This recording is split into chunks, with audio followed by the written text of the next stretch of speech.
Welcome back to our four-part series. This is week 3 of our 5-minute career hack influential women series. And I am completely honored and excited to share with the world today someone who has had an amazing influence on my life, someone who I have the privilege to talk to and just share in knowledge. I was thinking about a song before we started of I can do this for hours. So I can get on the phone with Sharon and we can talk for hours. And I find myself grabbing my notes app to take notes of all of the gems that she drops in our conversations. But I'm just extremely excited to share with you all someone who is super passionate, always is authentic, and is always empowering people with her presence, her words, and her actions. So Sharon says the things that you're thinking. That's the one thing that I love about her. But most importantly, sharing power and sharing her presence has been a blessing to my life. So I'm going to kick it over to Sharon to introduce herself. So Sharon, tell us a little bit about your background so that everybody who's watching knows all the amazing things that you've done in your career. You've built a great personal brand, so we'd love to hear what that building that personal brand in your life and career has looked like. Okay, well, my background is I've sort of had the typical black family upbringing in terms of you work hard and get good grades, pay attention in school, and things will flow from there. You will face obstacles along the way, but the key point is get educated, know as much as you can learn. And that was sort of everything that I did growing up. I was always curious. I always wanted to know everything. I was the kid who would read the encyclopedia because I was thinking, wow, you've got 26, 27 books here with all this information in it. What is this? So I was always curious, always wanted to know things, always wanted to know things, not just because it was good to know, but because I was curious. I wanted to know things. And I did well in school. I went to college, went to Boston University. I received a law degree from University of Pennsylvania, and I never necessarily had a passion for being a lawyer, but I thought the way lawyers think, the way you analyze things, et cetera, that appealed to me. So it wasn't that I thought, oh, I want to be in court and do this, or even that even that I wanted to help people. I was curious. I just wanted to learn how to think, how to analyze. That appealed to me. And when I finished law school, I started working at a law firm in New York City, and I realized quickly that it wasn't really my passion. But I was around really smart people. I was learning. That was great. But there was an economic downturn at the time, and it was fortunate for me that this happened, although I didn't think so at the time. But my law firm laid off approximately half of the first years, which was unheard of.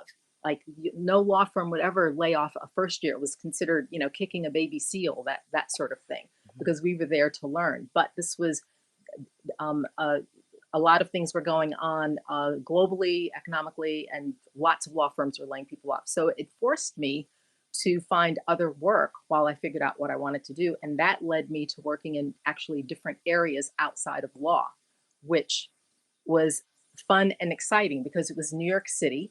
Everything is in New York City. So I wound up working in the advertising field. I wound up working in the entertainment music field. I was young at the time, so going to parties and staying out late and saying, but this is part of my job. I have to go clubbing because I'm doing research. So that was a lot of fun. And then I got a little too old for it. And it's like, you know what? I really need to be at home and in bed. And I was fortunate enough to land in finance. It was I was on a temporary consulting job at a bank. They were doing an investigation, and I helped with that. And the COO of the company sort of saw something in me, and he recognized something in me in terms of paying attention to detail. And he goes, you know what? You would be really good at working in negotiating derivatives contracts. And I had no idea what that was. I didn't know anything about it.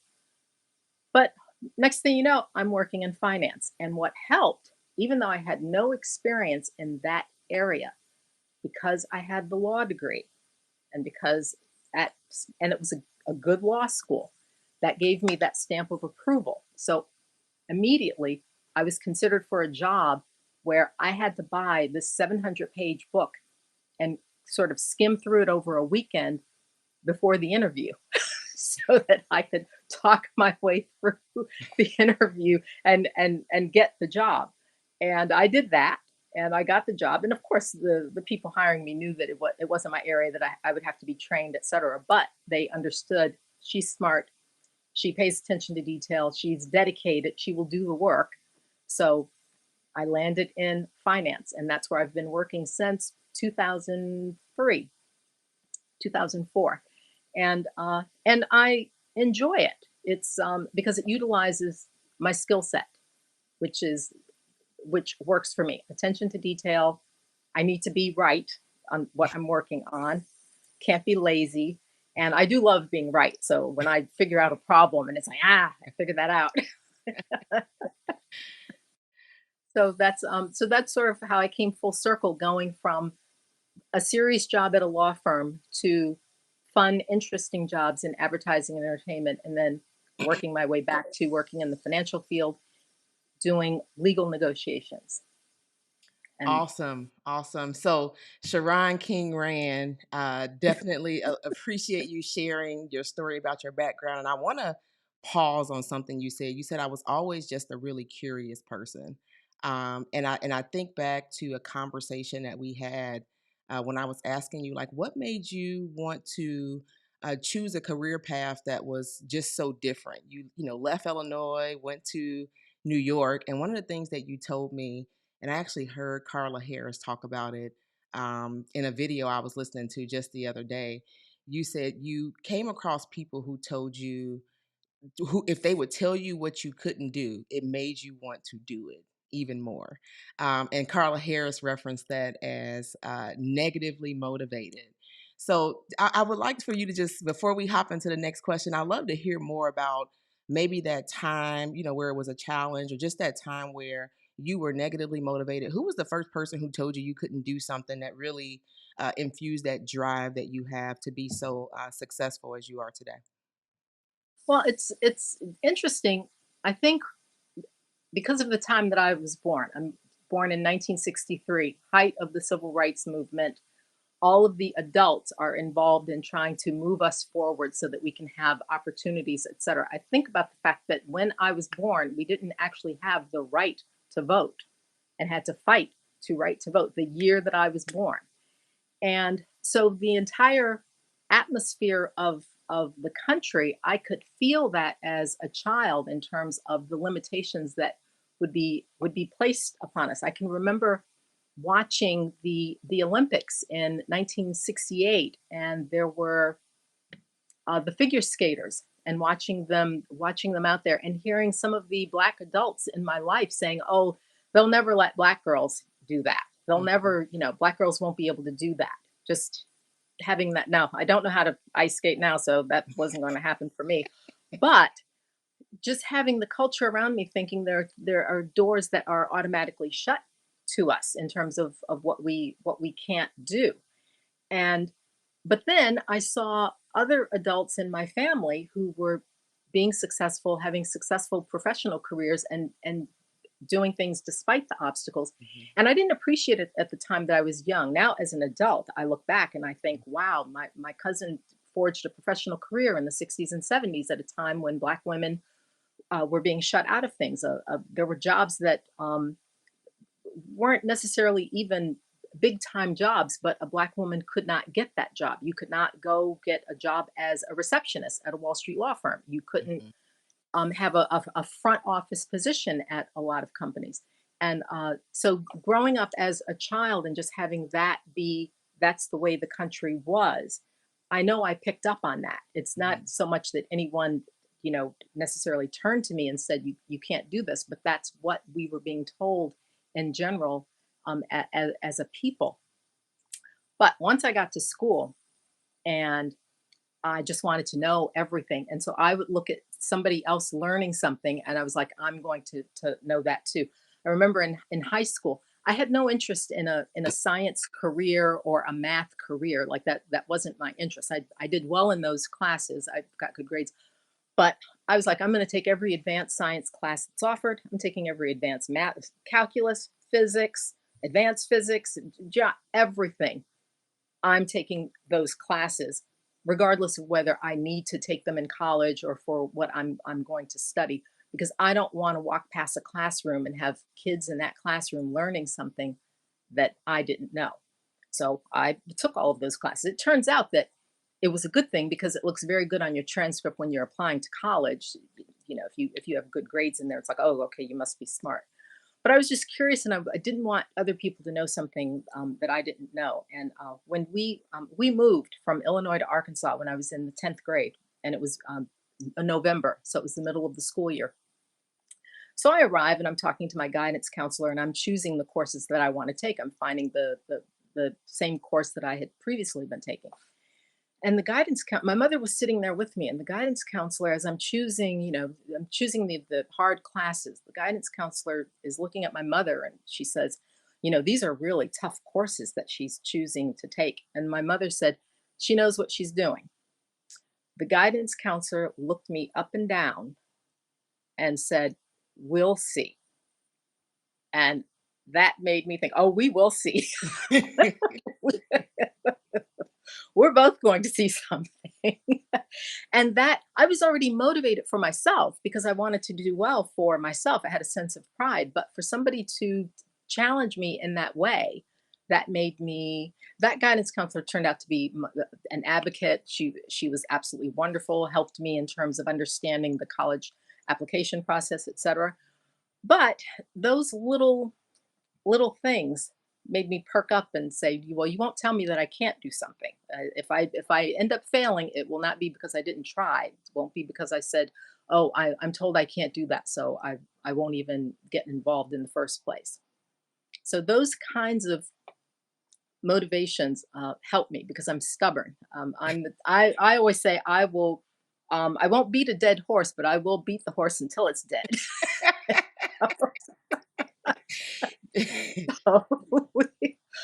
So that's me. That motivates me. Love it, love it, and I love the part where you talk about all the classes that you were taking and the knowledge that you wanted to soak in and retain. Sometimes we don't know how that's going to show up later in our careers. I think I even heard you talk about it when you said, I got the law degree, but now it's helped me transition into a successful career in finance." And so the message for me in that is, and we talked about this on a previous podcast, is the path is not always clear, right in that very moment. Sometimes you do things and you immerse yourself in things that you don't really know what the purpose of it is just yet, but it's about having that courage that you just talked about to advance yourself, to get more education, to learn new things, so that when it's time for it to loop back around, you have an opportunity to continue to advance and then also pay that forward as well. So I love how you shared that. And so the other thing that I wanted to talk about, because you've got so many things, Sharon, to be proud of, just listening to you talk about your background. We've been able to personally witness moments, just influential moments or influential things that you've done that's inspired us. So talk about, what is the thing that you've done that you've been most proud of in your life? Ooh. Well, there hasn't been one particular thing, but one thing that I've done, and I was doing it from the beginning, but not realizing it. I I don't hoard information. I love sharing information and sharing knowledge. And I've never been one to say, well, if I know it, I don't want anyone else to know it. If I know it, let me tell you this, what I know. I did have to learn not to be so didactic about it because not everybody wants to hear what you know. I had to learn how to show that I'm sharing this with you because I'm so excited and I know it and I want you to know it, not let me show you how much I know or point out to you that you don't know something. So I had to learn how to present the information the right way. But I've always shared knowledge. And it's not even so much because I wanted to help people. I mean, it's great that, I would love to say, oh, because I wanted to help everyone. I probably wasn't thinking about helping anybody half the time. I was just excited about something and I wanted to share it with people and say, look at this, learn this. Isn't this exciting? And I've always done that. And years ago, I was working at a music company and I was chatting with a woman in the pantry. We were both getting coffee or something like that. And she was talking to me about her current position, thinking about what she was going to do next. And I just had maybe a 15-minute conversation with her. I was telling her that, that I had a law degree, et cetera, et cetera. And we're just chatting. We're chatting. We're not friends. We both nuke our coffee. We go on about our business. 4 years later, I get a phone call out of the blue. This woman had gone to law school uh, and was now working at a law firm in New York and called me to say that conversation that you had with me, it just opened up my eyes to some different things. And I was able to make some changes in my life and do et cetera. And I'm calling you to thank you. I Mm. had just had that one conversation with her.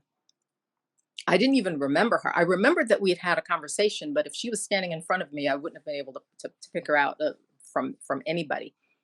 But it showed me that the information that I was sharing, just because I was happy to share, was having an influence and an impact on someone else. Um, I've done that in other areas. At the time, I didn't think about that is what I was doing. Of course, 20 years later, 30 years later, I understand what I'm doing, and I still try to do that. But it's not even that every day I get up with that agenda. That is just my personality to share information and to be excited about knowing something. And I think that is one of the things that I am proud of about myself, that I want everyone to know as much as they want to know. I actually want them to know more than what they want to know, but I at least, if I know something, I want you to know it. And I think that's my influence on other people. I mean, and honestly, it's such a great example of influence is the way that you share and really challenge people to pay forward to things that you are sharing. And capturing that moment, you could trace it back to that guidance counselor who challenged you, right? How that showed We'll up in your see. life, and we'll see, right? It showed up in your life, but it also challenged you to show up authentically for others.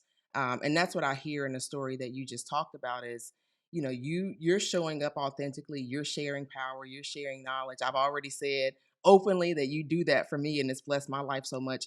That's one of the most important parts of being influential, is to make sure that you are opening up, being vulnerable, but then also it's not about giving them some knowledge for them to go do something with right away. It was a 15-minute conversation that helped her to be able, it materialized in her life years later, and she was able to come back and show gratitude to you.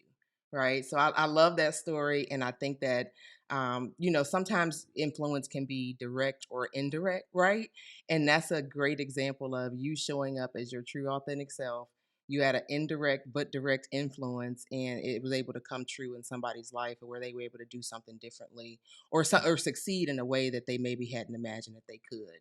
And so one thing that we know, I know we didn't just wake up this way, right? So we've we've had obviously, all of us have mentors or champions, someone in our lives that has influenced us and helped us to grow and develop. So I'd love to hear more about someone, maybe the most influential woman in your life, or someone who inspired you that you can give that credit to, for where you are in your career. Who's the most influential or inspirational woman in your life? Well, I was thinking about this. I was thinking about all of the women that I know, women who have inspired me to do things, and I realized it literally traces back to my mother, because she was she was a bit hands off in terms of working with me to for me Mhm. to achieve things. And I realize it's because of her generation. I mean, she was born in 1914. She and my father achieved a lot in terms of providing a good lifestyle for me growing up. But they had struggles that I couldn't even understand based upon the generation that they were. Um, but they understood that education was key. Like for them, it's like we don't know anything else to tell you, but we do know that getting an education, we do know that you will face obstacles along the way. We do know that you may be shut out of certain things, but if you get the education, what's in your head can't be taken away from you. If somebody can take your job away from you, they can't take your knowledge away from you.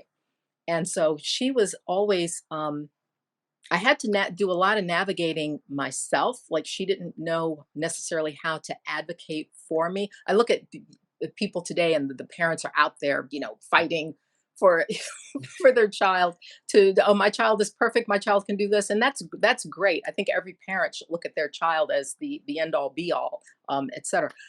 Um, my mother didn't necessarily do that, but if I made a decision to do something, she supported that.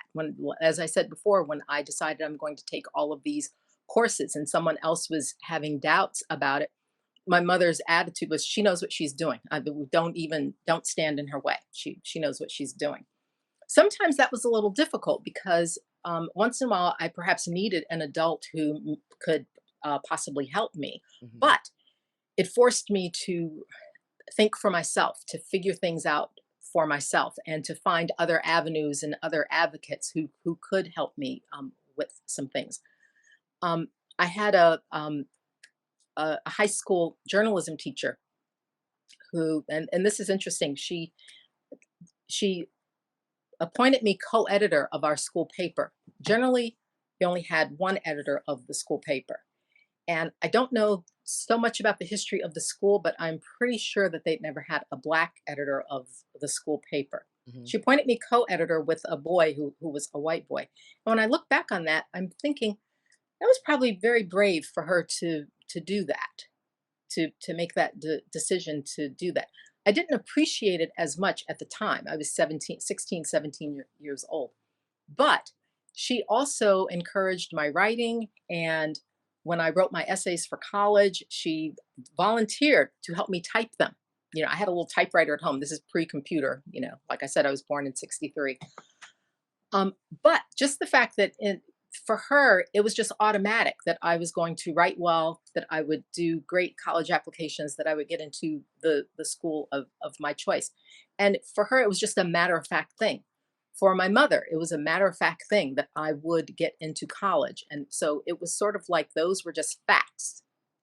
So having people, women in my life who felt that because I was smart, I would succeed in some way. And I think my mother didn't coddle me. She wasn't a hugger or anything like that.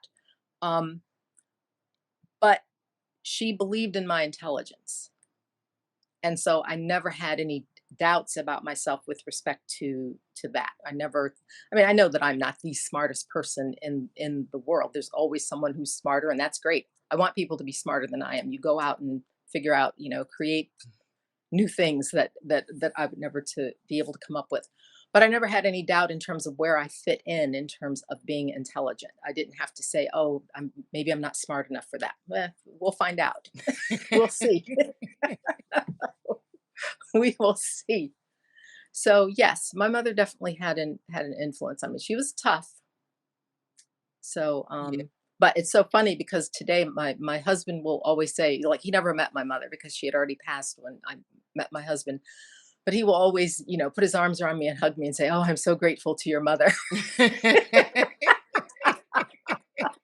Because he knows that he can trust me to get to the bottom of everything. If something needs to be figured out, he knows that I don't give up. I will navigate, figure it out, determine what needs to be done. So Yes. he says, "Yeah, she's the best mother-in-law I could have had." Even without meeting her, he can Without feel. meeting her, he's grateful. Oh, he says, he Yes. probably says it a couple of times a month. "Oh, I'm so grateful to your mother." Yes. So, Yeah, no, but yes, but that was, oh, go ahead, sorry. no, I was just going to say, so so yes, influential woman, I would have to say that my mother set the stage for that. And it helped me um to be able to navigate without getting my feelings hurt all the time, because my mother didn't coddle me. So I had to sort of develop a bit of a thick skin. And I don't really naturally have a thick skin. I'm kind of Mhm. a softie. It's like, oh, you hurt my feelings. But I learned to have the poker face and Mhm. be, to get through things. And she taught me that. It's like, don't think you're going to climb into somebody's lap and they're going to hold you and tell you everything's going to be okay, because it might not be. If it's going to be okay, you'll have to make it okay. Yeah. And so that definitely helped develop me into the person that I am. Love it, love it. And the thing that I really like about that story, because one thing that we see, and we've talked about this in Women's History Month, is self advocacy, right? Women struggling to be their own self advocate, and people will support you and help push you forward. If you can't advocate for yourself, nobody's going to advocate for you, right? And you be able to Exactly. receive the blessing. It sounds like what your mother, even directly or indirectly, like I talked about earlier, she taught you how to be your own self advocate. And that has shown up again in the way that you've Yes. navigated your professional career, and the way that you, just an example that you used earlier, the way that you've really empowered other young ladies to advocate for themselves. Has there ever been a time where you were able to draw from, hey, this is a time where this is a challenge I'm facing, and I need to stand up for myself, or really dig into my courage and my confidence to stand up for myself in a world where everybody maybe doesn't look like me, or they may be doubting me. Tell me about a time where that may have shown up in your career, your life. I think that through every area where I've worked, um, it hasn't been normal for there to be Black women working in that arena. Mhm. And so just walking in the door, it's like I'm already different. When I worked at the first law firm, there were in my class, there was another Black man and there was an Asian woman. The rest of the class was white, and it was a big deal for there to be Black first years hired at the firm. And there were only two other Black lawyers at the firm. There were a couple of hundred lawyers, and it was, Mhm. so it was, so already you're on the outside going into that. When I left there and I went to work in the advertising field, I was just working there as a temp, but I was at this advertising agency where there were no other Black people at the agency. There were 200 people working there, no other Black people. And when I would go to industry events, I wouldn't see other Black people.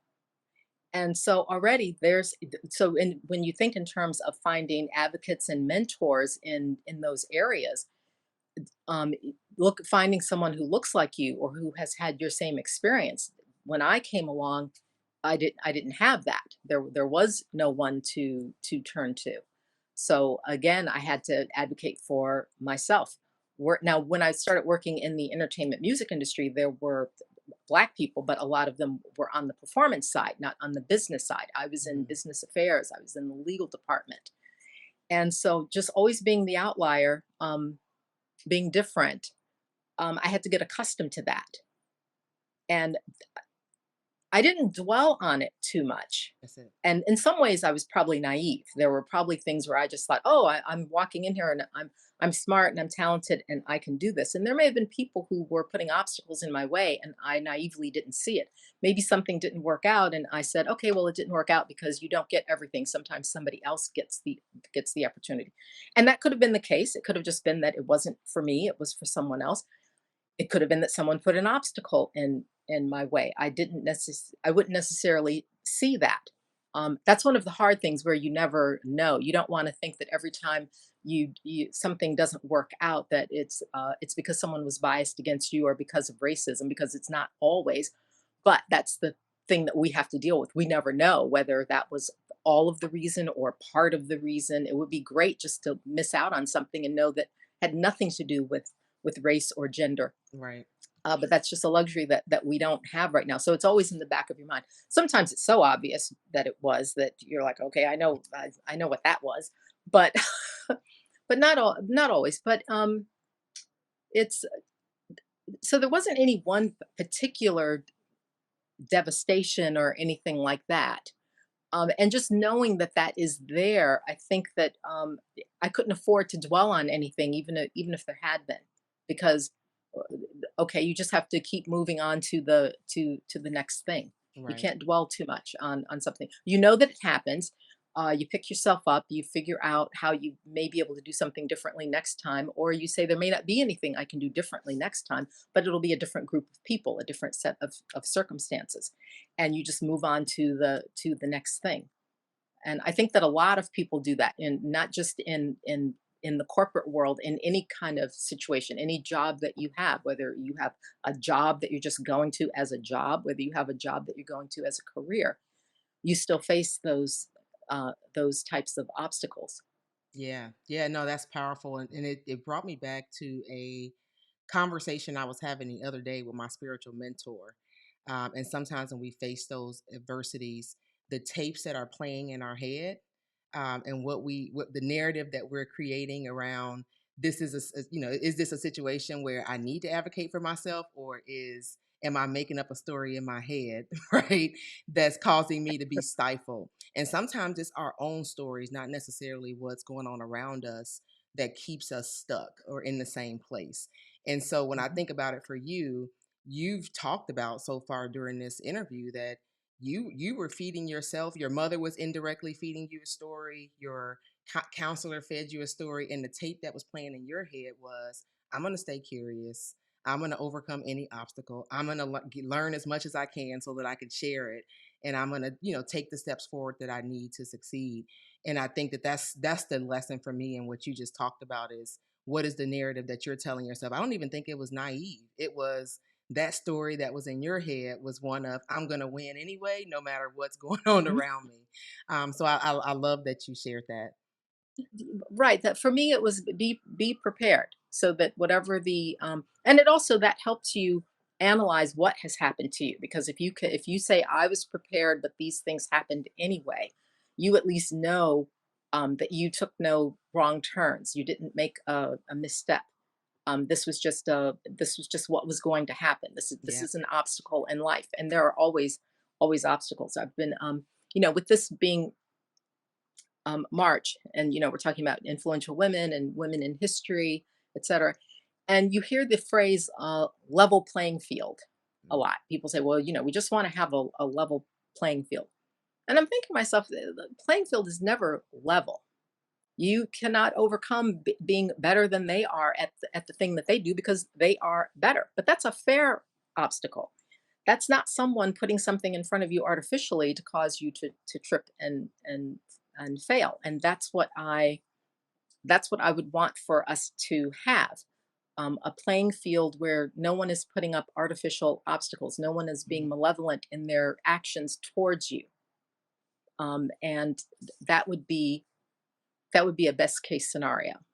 Yeah, no, that makes perfect sense. And I was thinking too, as you were talking, when you said that there are no missteps, right? And a part of being a human is, sometimes there are mistakes or things that, where the playing field maybe wasn't as leveled, but it's about what you learn from it. How does that help you grow and keep, go back out there on the field and play again?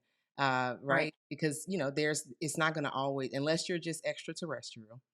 Like, there, Right, right, we're, this is not the movies, which this is real life.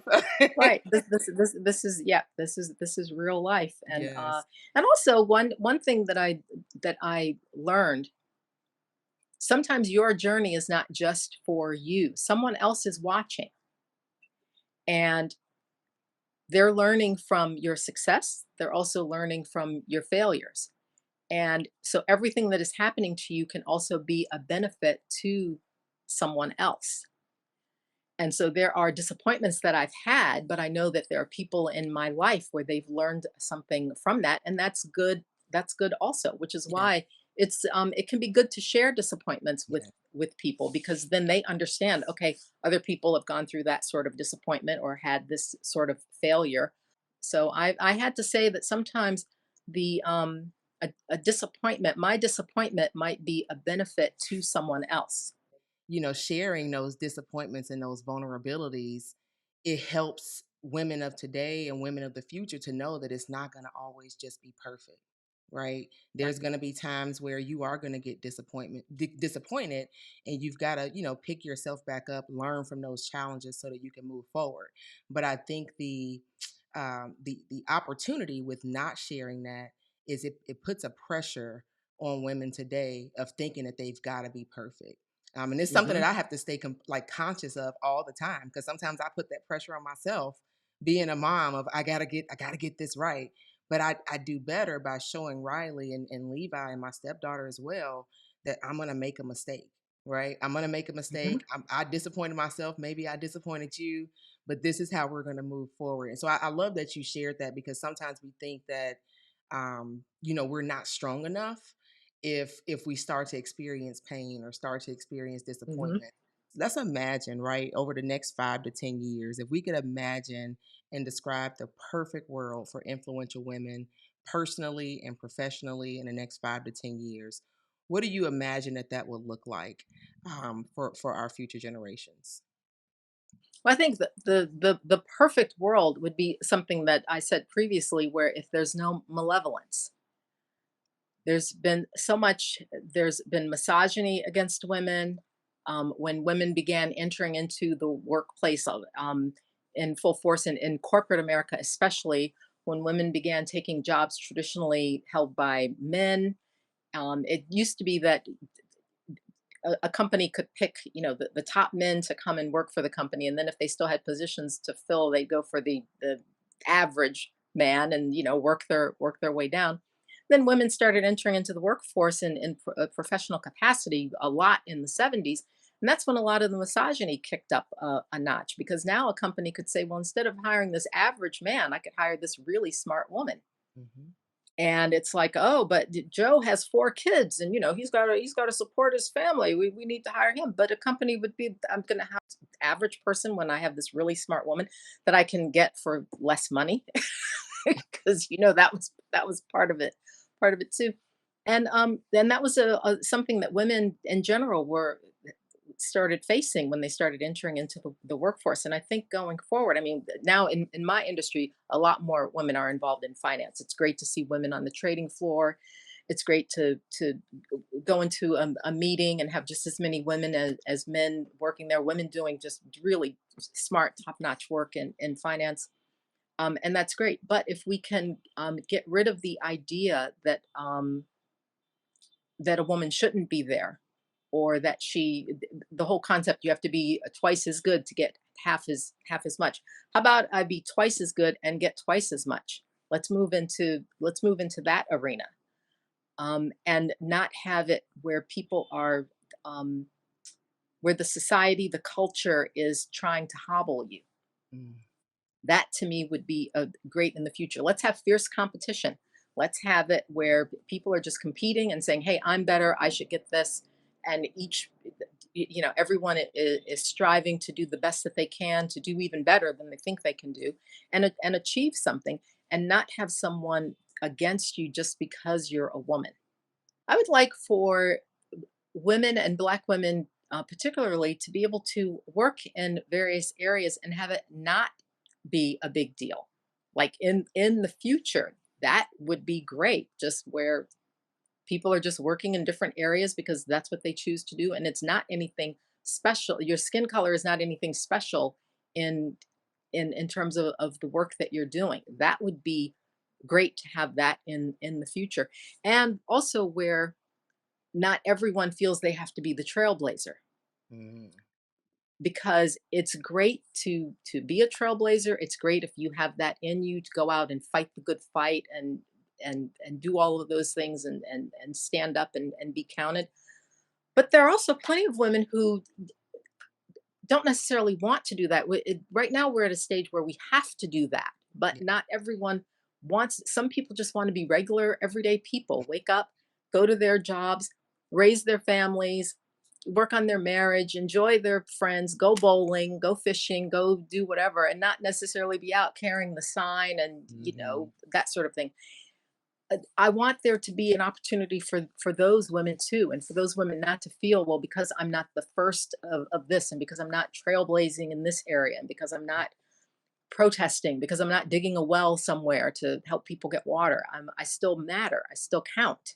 And, my life matters and what I'm doing matters, and being a good neighbor, a good member of the community, a good parent, a good spouse, uh, working for my church, doing, all of those things also matter and make me important, and make me valuable. And I don't have to have my name in the paper or be winning an award. I'm just regular, everyday woman doing my thing. Yeah. So I would like for that to also be part of the future, because I don't want people feeling that unless they're doing some big thing, that means they're not contributing. You're contributing by just being a good citizen of the world. That's a contribution. So, Sharon, I know you work with a lot of different organizations and are about sharing knowledge and power. You talked about that earlier of you don't like to hoard knowledge, but you like to share. And so I love your take on, how you particularly give back in your field and, just call attention to ways that others can do that. Well, I've been fortunate that I've always worked for corporations that were very involved with charitable organizations, volunteer opportunities. So I've never had to go out and do anything on my own. And I always thought, if I'm working through my company in terms of what they're doing, I can have influence on that, because I can see, what is this corporation doing? They're putting money towards something. They put out presentations saying this is what we're doing.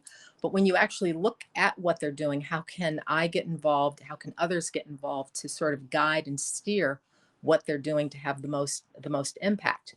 And I have been fortunate in the like three of the major financial companies that I've worked for. They've had very robust volunteer opportunities, robust investment opportunities, investing in women's businesses and investing in small businesses, investing in minority owned businesses. And so being able to be on the inside of corporate America and see what corporate America is doing, and then seeing where can I get involved, or have a voice in terms of speaking to what they're doing and how something might be changed, or even if I don't have an idea about anything, just being involved in that way.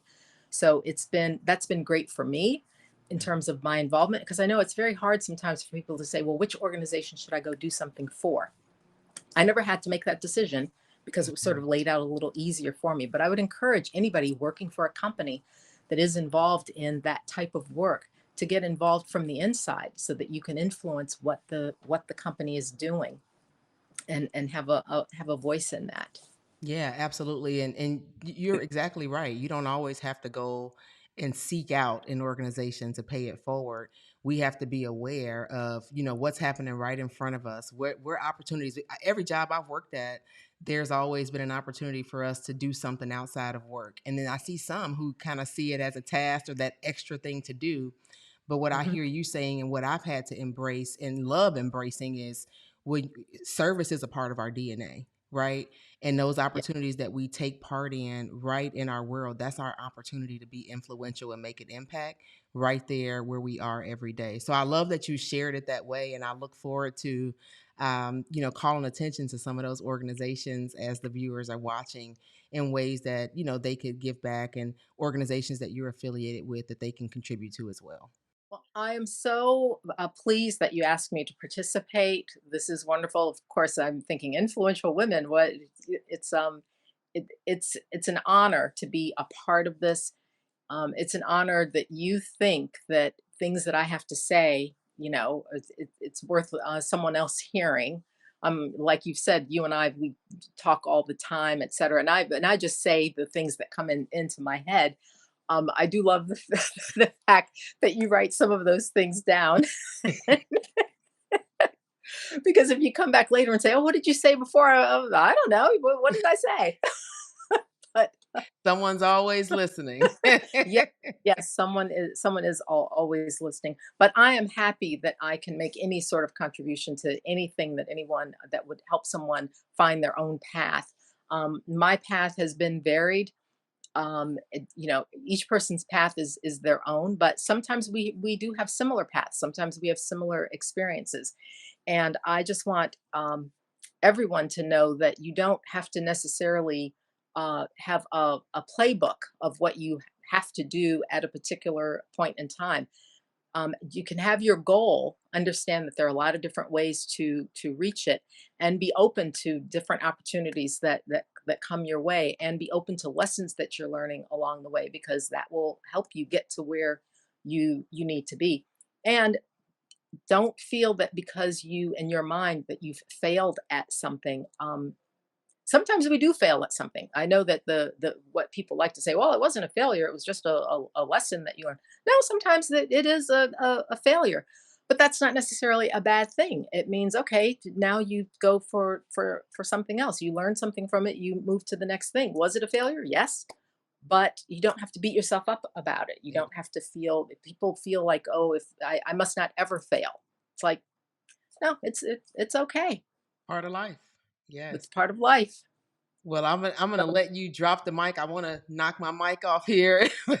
You are dropping the mic on that note. Again, thank you so much for your time. I am confident that anybody who watches this is going to get the gems and be blessed as I always am. So, I hope so. yes, Certainly hope so. yes, indeed. Well, I hope that you have a wonderful rest of your day as well. And thanks again for joining us.